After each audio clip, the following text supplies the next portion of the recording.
ini saya memilih soal nomor 3, yaitu berikan pendapat terkait keberadaan YLKI atau disebut dengan Yayasan Konsumen Indonesia dan apa kaitannya dengan perlindungan terhadap konsumen. Di sini pertama-tama saya akan menjelaskan tentang konsep dasar Yayasan Lembaga Konsumen Indonesia atau disebut juga dengan YLKI. Yayasan Lembaga Konsumen Indonesia merupakan sebuah organisasi masyarakat yang bersifat nirlaba dan independen yang didirikan pada tanggal 11 Mei 1973. Keberadaan YLKI diarahkan pada usaha meningkatkan kepedulian kritis konsumen atas hak dan kewajiban dalam upaya melindungi dirinya sendiri, keluarga, serta lingkungannya. Kemudian saya akan menjelaskan tentang visi dan misi YLKI. Yang pertama, visi. Terwujudnya tatanan masyarakat konsumen yang adil, berdaya, dan terorganisasi yang berani memperjuangkan hak-haknya. Berikutnya, saya akan menjelaskan tentang misi YLKI, yaitu melakukan pengawasan dan pembelaan hak-hak konsumen, membentuk kelompok konsumen yang berdaya melalui pendidikan, mendorong keterlibatan masyarakat dalam kebijakan publik, serta turut dalam membangun tatanan masyarakat yang lebih adil. Berikutnya saya akan menjelaskan tentang tujuan YLKI. Ada 3 tujuan. Yang pertama, melindungi hak dan kepentingan konsumen. Yang kedua, meningkatkan kesadaran, pengetahuan, dan keberdayaan konsumen. Dan yang ketiga, mendorong terciptanya sistem perlindungan konsumen yang adil dan berkelanjutan. Kemudian saya akan menjelaskan tentang kaitan YLKI dengan perlindungan terhadap konsumen. Ada beberapa kaitan YLKI dengan perlindungan terhadap konsumen. Yang pertama yaitu menangani pengaduan konsumen. Contohnya, yang pertama, YLKI menerima ribuan pengaduan konsumen setiap tahun. Masukan konsumen ini kemudian dianalisis untuk melahirkan rekomendasi atau advokasi kepada regulator maupun pelaku usaha terkait. Misalnya, isu perbankan, pinjaman online atau pinjol, perumahan, e-commerce, telekomunikasi, layanan listrik, dan lain-lain menjadi bagian dari kategori kasus terbanyak yang diadukan. Yang kedua, edukasi dan literasi konsumen. YLKI aktif memberikan edukasi publik tentang hak dan kewajiban konsumen, termasuk cara mengajukan pengaduan yang tepat dan efektif. Hal ini penting karena rendahnya literasi konsumen sering menjadi sebab rendahnya kesadaran konsumen untuk berani melapor.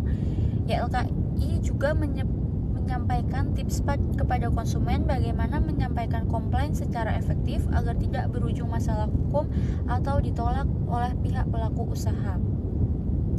Dan yang ketiga, advokasi kebijakan publik. YLKI memanfaatkan data pengaduan konsumen untuk mempengaruhi kebijakan publik dan memperbaiki regulasi demi kepentingan konsumen secara lebih luas. Misalnya, YLKI sering menyerukan perlunya pengawasan lebih ketat terhadap layanan sektor, jasa keuangan, dan pelaku usaha yang melakukan praktik tidak adil. Kemudian saya akan menjelaskan peran YLKI dalam menjamin keamanan dan kesehatan pangan bagi konsumen.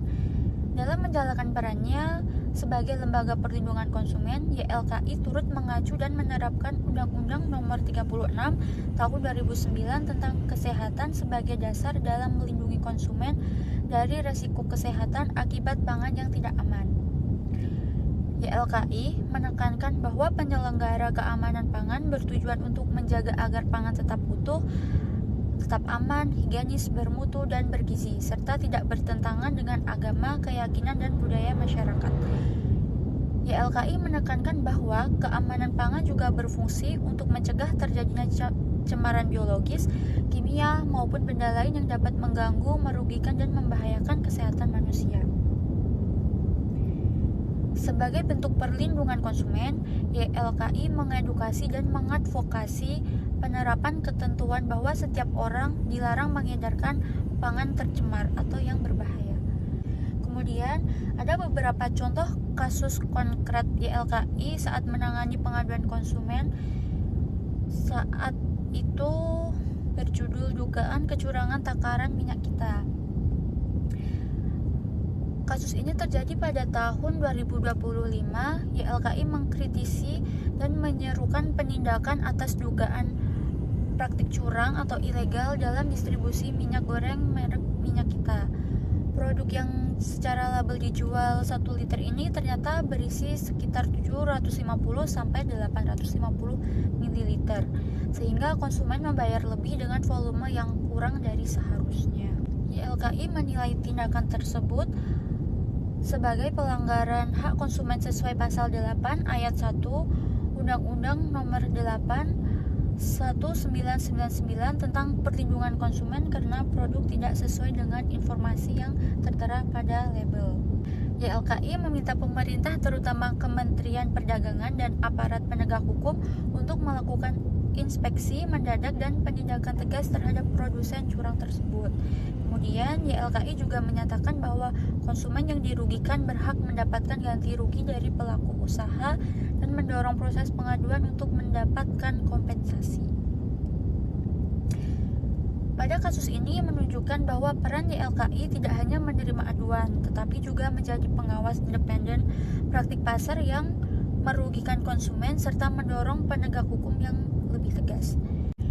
Melalui kasus dugaan kecurangan takaran Minyak Kita, YLKI juga berperan aktif menekankan pemerintah dan aparat penegak hukum agar produsen yang melanggar dikenai sanksi sesuai dengan pasal perundang-undangan demi melindungi hak konsumen secara luas.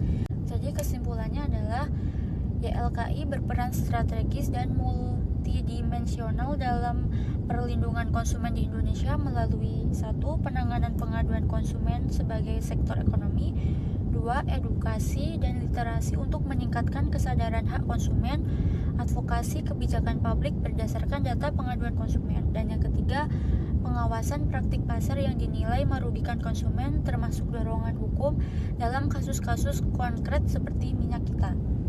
Sekian hasil presentasi dari saya akhiri. Terima kasih. Wassalamualaikum warahmatullahi wabarakatuh.